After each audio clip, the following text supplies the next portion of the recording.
এই যুবক শোনো, মাদ্রাসার ছাত্র শোনো, লড়াইটা হচ্ছে এলেমের জাহালতের সঙ্গে, লড়াইটা হচ্ছে জ্ঞানের অজ্ঞতার সঙ্গে, মূর্খতার সঙ্গে। আমি যদি ডাক্তারি পোশাক পরে এখানে এসে উপস্থিত হই, আমি ডাক্তার হয়ে যাব না। আমি যদি কালো পোশাক পরে আইনজীবীর বেশ ধরে এখানে এসে উপস্থিত হই, আমি আইনজীবী হয়ে যাব না। আলেমদের বলি, হাতে পায়ে দড়ি বলে আজকে বুঝবার চেষ্টা করেন। কোনো সাধারণ মানুষ যদি জুব্বা পরে মসজিদে যায়, ইমামতির যোগ্য হয়ে যাবে না। আজকে বড় আফসোস, আমি যদি ডাক্তারি পোশাক পরি লোকেরা বলবে উনি ডাক্তার, আমি যদি আইনজীবীর পোশাক পরি লোকেরা বলবে উনি আইনজীবী। আবার কোনো মানুষ যদি জুব্বা লাগায়, টুপি লাগায়, দেখতে শাইখুল হাদিস লাগে, দু চারটা চটকদার কথা বলতে পারে, লোকেরা বলবে উনিও মুফতি, উনিও আলেম, উনিও পীর। আবার দেখেন এই যুবকেরা নেতার স্লোগান দেয়, তারা জানে না। শোনো, বাপ দাদার অনুসরণ করবা, দুই জিনিস লাগবে। আগে দেখো বাপ দাদার এলেম আছে কি নাই, বাপ দাদা হেদায়েতের উপর আছে কি নাই, নেতার অনুসরণ করবা। এ যুবক, প্রচলিত রাজনীতির প্রত্যেকটা যুবকের হাতে ধরে বলি, পায়ে ধরে বলি, নেতার অনুসরণ করবা। আগে দেখো এই নেতা কোরআন সুন্নাহর জ্ঞান রাখে কিনা, না হলে নেতা পূজা মণ্ডপে গিয়া শুভেচ্ছা জানায়া তার ইমান বিক্রি করবে, তোমারটাও বিক্রি করে আসবে। আমি টুপিদারি লাগাইছি, ইসলামী দল করি, আমিও টুপিদারি লাগাই ইসলামী দল করি। লোকেরা মনে করতেছে উনি ইসলামের ঠিকাদার হয়ে গেছে। পেশায় ডাক্তার, পেশায় ইঞ্জিনিয়ার। শোনেন, আমার কথা শুনতে খারাপ লাগতে পারে, আমি নিজেকে বলি আগে কওমি মাদ্রাসার ওলামা একরাম, আসাদে একরামদের বিনীত অনুরোধ জানায়া বলি, এখনকার ফিতনা হচ্ছে ইলম এবং জাহালতের ফিতনা। এই ফিতনা এত মারাত্মক ফিতনা, তার অজ্ঞতা বশত, ভুল বশত শুভেচ্ছা জানায়া নিজের ইমানটা পূজা মণ্ডপে রেখে আসতেছে। আমি এখানে যুবকদের বলি, দেখো আমি যে বিষয়টা কথা বলতে চাই একটু তোমরাও বোঝার চেষ্টা করো। গত 16 বছর অনেক জুলুম অত্যাচার সহ্য করেছি। এর বড় একটা ব্যর্থতা ছিল, আমরা তৎকালীন ক্ষমতাসীন দল এবং দলের নেতাদের আমরা আমাদের কথা বুঝাতে পারি নাই। আমরা বলেছি একটা, তারা বুঝেছে আরেকটা। ফলে যা হবার তাই হয়েছে, যা হবার তাই হয়েছে। যতই হুঙ্কার আর ঝংকার তোলো না কেন, কোনো কাজ হবে না, কোনো কাজ হবে না। 16 বছর জুলুম করেছো, অন্তত 32 বছর অপেক্ষা করতে থাকো। আমি একটা কথা বলি, সাহস করেই বলি, ওনারা কিন্তু কথা দিয়ে কথা রাখে না। বলেছিল পালাবে না, কথা দিয়ে কথা রেখেছে, এখন বলছে আবার ফিরবে, কথা দিয়ে কথা রাখবে। এই যে বলে ফিরবে, আসলে ফিরবে না। ওখান থেকে ফিরবে বলে আমার দেশের কিছু যুবকদের ওরা বিপদগামী করতেছে। ওরা কথা দিয়ে কথা রাখে। আমাদের কথাগুলো শোনো, আলেমদের সঙ্গেও তারা যে কথা দিয়েছিল, সেই কথা যদি ঠিকঠাক রাখতো, অন্তত পতন হলেও এত মর্মান্তিক পতন হতো না। 54 বছরে আজ পর্যন্ত কাউকে ক্ষমতা ছেড়ে পালাতে হয় নাই, কিন্তু তারা ক্ষমতা ছেড়ে দেশে এক মুহূর্ত থাকতে পারে নাই। এর বড় কারণ হলো তারা কথা দিয়ে কথা রাখে, এখনো রাখবে না। মাথা খারাপ করো না যুবকেরা, আমাদের কথাগুলো বুঝবার চেষ্টা করো। একটা নতুন লড়াই আমরা শুরু করেছি। 16 বছরের এক ধরনের লড়াই করেছি, এখন আবার একটা নতুন লড়াই শুরু হয়ে গেছে অলরেডি। তবে এবারের লড়াই এলেমের লড়াই জাহালতের সঙ্গে, জ্ঞানের লড়াই অজ্ঞতার সঙ্গে, জ্ঞানীর লড়াই মূর্খের সঙ্গে, জ্ঞানের লড়াই মূর্খতার সঙ্গে। একদিকে ইলম, আরেকদিকে জাহালত, একদিকে জ্ঞান, আরেকদিকে মূর্খতা, একদিকে জ্ঞানী, আরেকদিকে মূর্খ। লড়াইটা যখন জ্ঞান এবং মূর্খতার মাঝে হয়, এ লড়াই পূর্বের মতো লড়াই করা যাবে না, নতুনভাবে নতুন পরিকল্পনা নিয়ে লড়াই করতে হবে। আলেম ওলামাদের কাছে আমি বিনীত অনুরোধ জানাই, বর্তমান সময়ে এলেম এবং জাহালতের মাঝে যে লড়াই চলছে, সেই লড়াইয়েও যদি আপনারা অতীতের ফর্মুলা গ্রহণ করেন, সে লড়াইয়েও যদি আপনারা গতানুগতিক পথে চলেন, সে লড়াইয়েও যদি আপনারা সফদার ডাক্তারের মতো একই রকমের কুইনাইন, একই রকমের ঔষধ ব্যবহার করেন, তবে এবার জাহালতের বিরুদ্ধে আপনাদের লড়াই, সে লড়াইয়ে আপনারা টিকতে পারবেন না, জাহালত বিজয়ী হয়ে যাবে। আর এই লড়াইয়ে যদি নতুন করে পরিকল্পনা করতে পারেন, এই লড়াইয়ে যদি নতুন করে প্রস্তুতি নিতে পারেন, জাহালত জিতবে না, এলেম জিতবে। আর এলেম জিতবে মানে কোরআন সুন্নাহর এলেম, যে মাদারেসে কওমিয়ায় শিক্ষা দেওয়া হয়, মাদারেসে কওমিয়ার চিন্তা দ্বারা বিজয়ী হবে। জাহালত, অজ্ঞতা, মূর্খতা বিজয়ী হতে পারবে না। আমি ভূমিকা টানবো না, নানা দিকে আজান হবে, আবার এখানেও আজান হয়ে যাবে।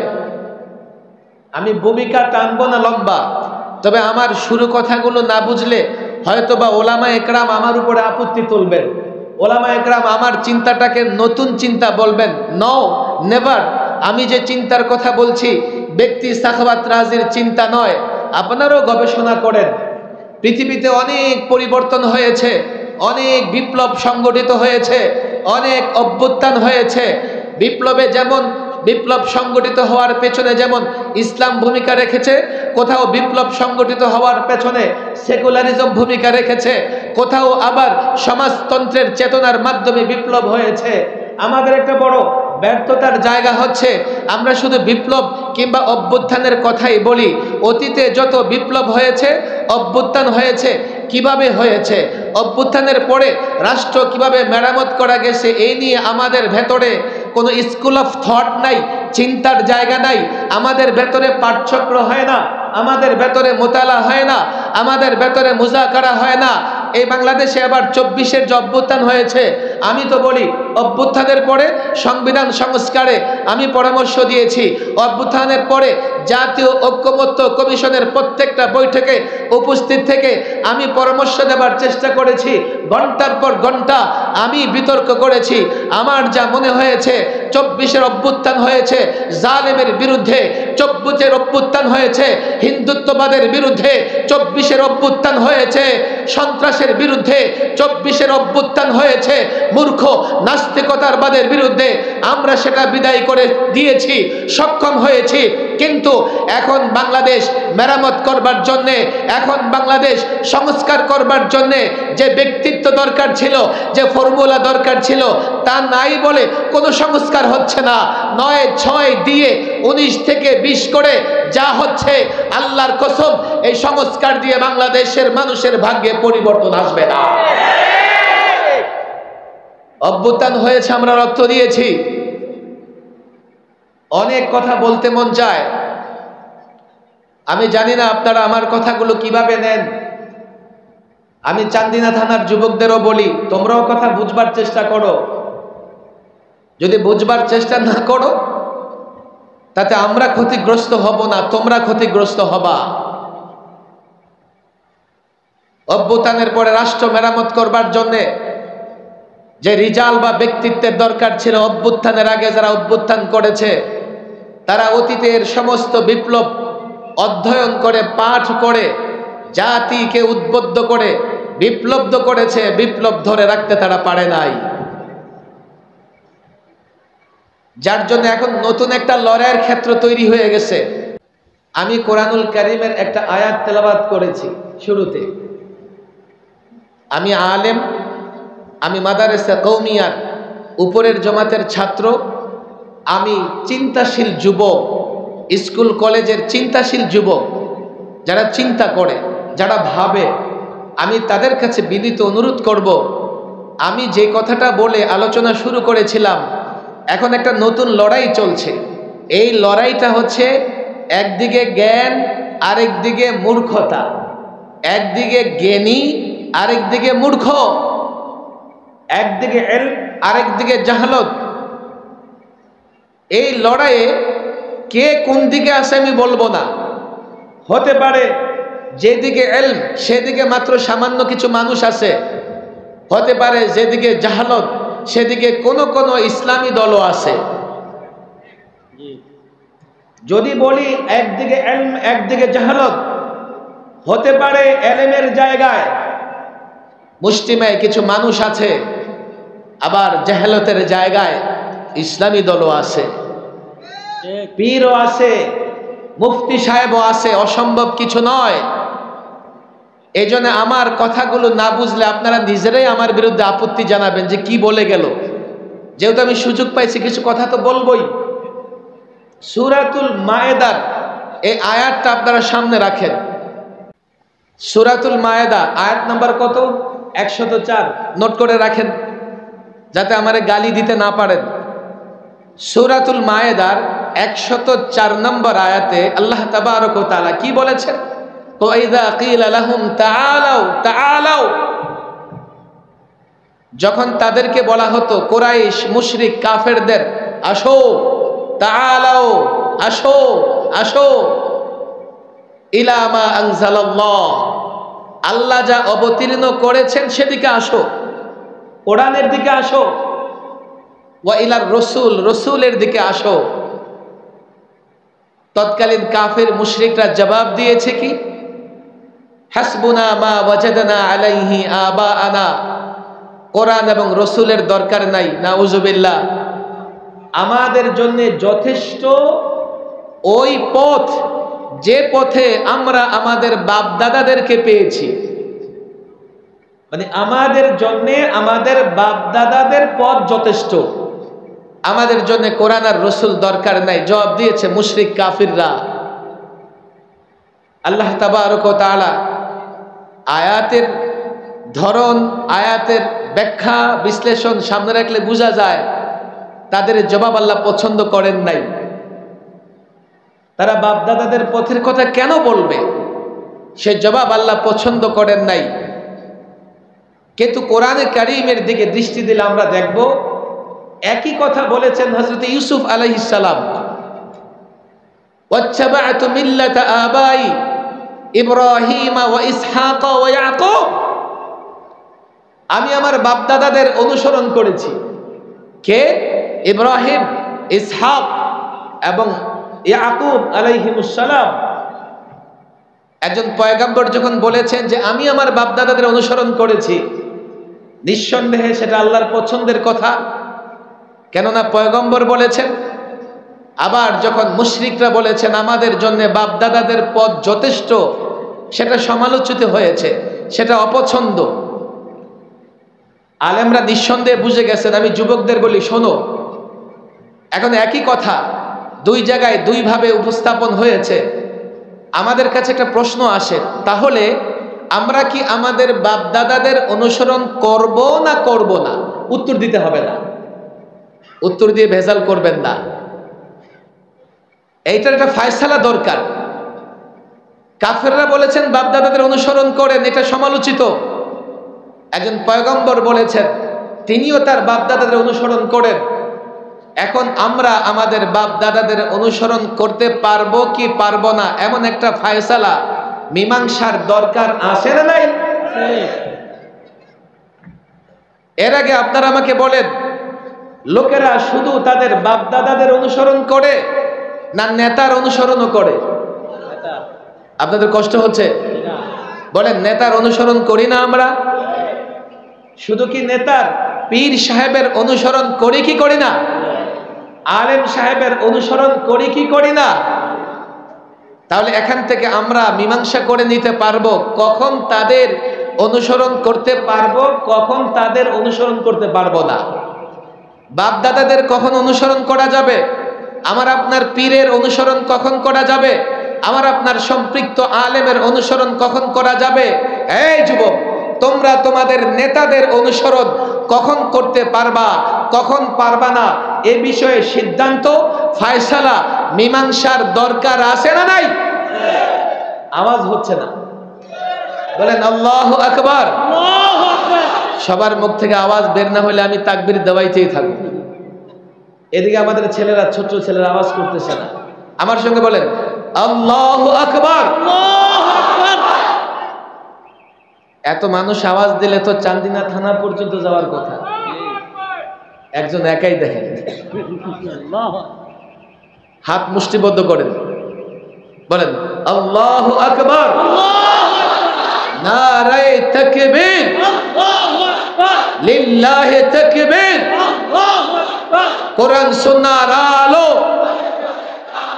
কোরআন সুন্নাহর আলো, কোরআন সুন্নাহর আলো। এখন তো দেন না, কদিন পরে ঠিকই এক মুঠ মুড়ির আশায় যুবকদের গলা ফাটাইছিলাম। এমন যুবক দাঁড়ায় আসছে, এখন তো মুড়ি আর গুড় নাই। আপনি তো আদি যুগে আছেন, এখন আর আমরা মুড়ি গুড় না, এখন নোট ছাড়া স্লোগান দেই না। নোট তোমারে 10টা দিবে তো 50টা বাকি 5 বছরে তোমার রক্ত বিক্রি করে তারা আদায় করবে, কেননা তোমার পেছনে তারা বিনিয়োগ করেছে। এত খুশি খুশি নিজের রক্ত বিক্রি করতে প্রস্তুত হইও না। বুঝবার চেষ্টা করো, ফয়সালা দরকার আছে, কার অনুসরণ করা যাবে, কার অনুসরণ করা যাবে না। ফয়সালা আল্লাহ তাবারক ওয়া তাআলা আমাদের হাতে ছেড়ে দেন নাই। সূরাতুল মায়েদার 104 নম্বর আয়াতের শেষের দিকে খোদা আল্লাহই ফয়সালা দিয়েছেন। আমি মাদ্রাসার ছাত্রদের বলি, সবক হিসেবে নাও। এই প্রোগ্রামে আসার পেছনে বড় একটা কারণ এটাও, ছাত্ররা ইলমের হামেল হয়। তোমরা ইলম বহন করবা, আবার এই ইলম পৌঁছায়া দিবা। তাহলে ওয়াজ করার তো বহু জায়গা আছে। আল্লাহ আয়াতের শেষাংশে বলে দিয়েছেন, আওলাউ কানা আবাউহুম লা ইয়ালামুনা শাইআন ওয়া লা ইয়াহতাদুন। তাদের বাপ দাদারা যদি লা ইয়ালামুনা শাইআ, কিছুই না জানে, অর্থাৎ তাদের বাপ দাদাদের যদি ইলম না থাকে, ওয়ালা ইয়াহতাদুন, এবং তারা যদি ইলম অনুযায়ী হেদায়েতের পথে না চলে, তারপরেও কি কাফেররা মুশরিকরা তাদের বাপ দাদাদের অনুসরণ করবে?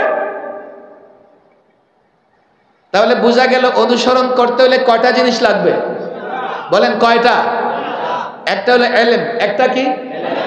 2 হেদায়েত। বলেন 2 হেদায়েত কি জিনিস? কোরআন সুন্নাহর ইলম। ওই ইলম অনুযায়ী যে পথে চলবো সেটাই হেদায়েতের পথ। কাফেরদের বাপদাদারা তাদের ইলমও ছিল না, তারা হেদায়েতের পথেও ছিল না। এই জন্য তারা যখন বলেছে আমরা আমাদের বাপদাদাদের অনুসরণ করি, এ কথা গ্রহণযোগ্য হয় নাই। হযরত ইউসুফ যখন বলেছেন আমি আমার বাপদাদাদের অনুসরণ করি, এ কথা কেন গ্রহণযোগ্য হয়েছে? এ কথা এই জন্যই গ্রহণযোগ্য হয়েছে, ওনার বাপদাদারা নিঃসন্দেহে আলেম ছিলেন, শুধু হেদায়েতের পথে নয়, লোকদের হেদায়েতের পথে আহ্বান করেছেন। কথা ঠিক না বেঠিক? হযরত ইউসুফ আলাইহিস সালামের বাবার নাম ইয়াকুব, নবী ছিলেন, নবী সময়ের সবচাইতে বড় আলেম হয়ে থাকেন, নিঃসন্দেহে হাদি ছিলেন, লোকদের হেদায়েতের পথে ডেকেছেন। হযরত ইয়াকুব আলাইহিস সালামের বাবার নাম ইসহাক আলাইহিস সালাম, ইসহাক আলাইহিস সালাম পয়গম্বর, নবী ছিলেন, নবী যুগের সময়ের বড় আলেম হয়ে থাকেন, তিনি লোকদের হেদায়েতের পথে ছিলেন, নিঃসন্দেহে লোকদের হেদায়েতের পথে আহ্বান করেছেন। ওনার পিতা হযরত ইব্রাহিম আলাইহিস সালাম, আমরাও যাকে অনুসরণ করি, তিনি নবী পয়গম্বর ছিলেন, নিঃসন্দেহে হেদায়েতের পথে ছিলেন, হেদায়েতের পথে লোকদের আহ্বান করেছেন। এর মানে হচ্ছে কি, তোমার বাপ দাদা যদি এমন হয়, এই যুবক শোনো, মাদ্রাসার ছাত্র শোনো, লড়াইটা হচ্ছে ইলমের জাহালতের সঙ্গে, লড়াইটা হচ্ছে জ্ঞানের অজ্ঞতার সঙ্গে, মূর্খতার সঙ্গে। আমি যদি ডাক্তারি পোশাক পরে এখানে এসে উপস্থিত হই, আমি ডাক্তার হয়ে যাব না। আমি যদি কালো পোশাক পরে আইনজীবীর বেশ ধরে এখানে এসে উপস্থিত হই, আমি আইনজীবী হয়ে যাব না। আলেমদের বলি, হাতে পায়ে দড়ি বলে আজকে বুঝবার চেষ্টা করেন, কোনো সাধারণ মানুষ যদি জুব্বা পরে মসজিদে যায়, ইমামতির যোগ্য হয়ে যাবে না। আজকে বড় আফসোস, আমি যদি ডাক্তারি পোশাক পরি, লোকেরা বলবে উনি ডাক্তার। আমি যদি আইনজীবীর পোশাক পরি, লোকেরা বলবে উনি আইনজীবী। আবার কোনো মানুষ যদি জুব্বা লাগায়, টুপি লাগায়, দেখতে শাইখুল হাদিস লাগে, 2-4টা চটকদার কথা বলতে পারে, লোকেরা বলবে উনিও মুফতি, উনিও আলেম, উনিও পীর। আবার দেখেন এই যুবকেরা নেতার স্লোগান দেয়, তারা জানে না। শোনো, বাপ দাদার অনুসরণ করবা, 2 জিনিস লাগবে। আগে দেখো বাপ দাদার এলেম আছে কি নাই, বাপদাদা হেদায়েতের উপর আছে কি নাই, নেতার অনুসরণ করবা। এ যুবক, প্রচলিত রাজনীতির প্রত্যেকটা যুবকের হাতে ধরে বলি, পায়ে ধরে বলি, নেতার অনুসরণ করবা। আগে দেখো এই নেতা কোরআন সুন্নাহর জ্ঞান রাখে কিনা, না হলে নেতা পূজা মণ্ডপে গিয়া শুভেচ্ছা জানায়া তার ইমান বিক্রি করবে, তোমারটাও বিক্রি করে আসবে। আল্লাহু আকবার। ঘরে ঘরে যাও। আমি টুপিদারি লাগাইছি, ইসলামী দল করি। আমিও টুপিদারি লাগাই ইসলামী দল করি। লোকেরা মনে করতেছে উনি ইসলামের ঠিকাদার হয়ে গেছে। পেশায় ডাক্তার, পেশায় ইঞ্জিনিয়ার। শোনেন, আমার কথা শুনতে খারাপ লাগতে পারে, আমি নিজেকে বলি আগে আগে কওমি মাদ্রাসার ওলামা একরাম, আসাদে একরামদের বিনীত অনুরোধ জানায়া বলি, এখনকার ফিতনা হচ্ছে ইলম এবং জাহালতের ফিতনা। এই ফিতনা এত মারাত্মক ফিতনা, তার অজ্ঞতা বশত, ভুল বশত শুভেচ্ছা জানায়া নিজের ইমানটা পূজা মণ্ডপে রেখে আসতেছে। চান্দিনার যুবকেরা আমার কথাগুলো একটু শোনো। বলে, হুজুর, তাহলে বাংলাদেশে যারা শাসক, এই রাষ্ট্র যারা 54 বছর চালাইছে, আমরা যাদের নামে স্লোগান দিছি, আমরা যাদেরকে নেতা বানছি, তারা অধিকাংশই তো কোরআন সুন্নাহ বুঝে না। আপনি যে কথা বলছেন সাকাত সাহেব হুজুর, আপনি টের পাইতেছেন আপনার কথা কত ভারী? এই রাস্তা করে দাও, এত বাসি মাইরো না। মেহমান আসছে, রাস্তা করে দাও, মেহমানকে নিয়ে যাও।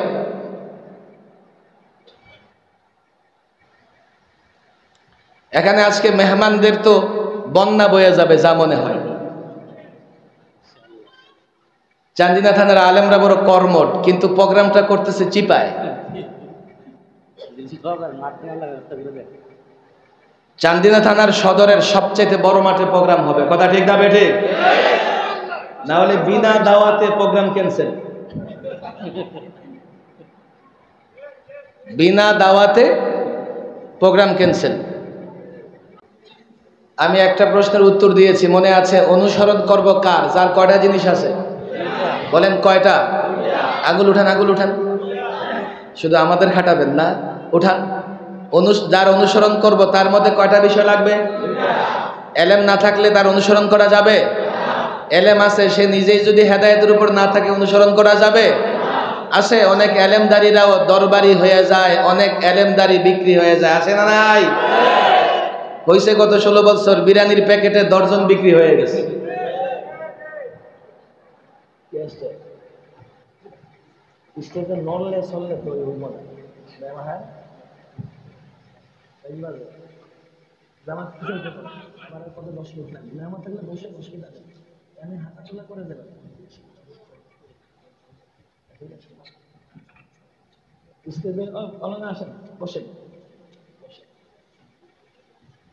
কিন্তু আমার এই উত্তরের উপরে আরেকটা প্রশ্ন হয়, সেটা কি? হুজুর, বাংলাদেশ তো 54 বছর ধরে সরকারি দল, বিরোধী দলের অধিকাংশ তো এমন যাদের কোরআন সুন্নাহর এলেমেও নাই, আবার অধিকাংশ হেদায়েতের উপরে নাই, কথা ঠিক না বেঠে?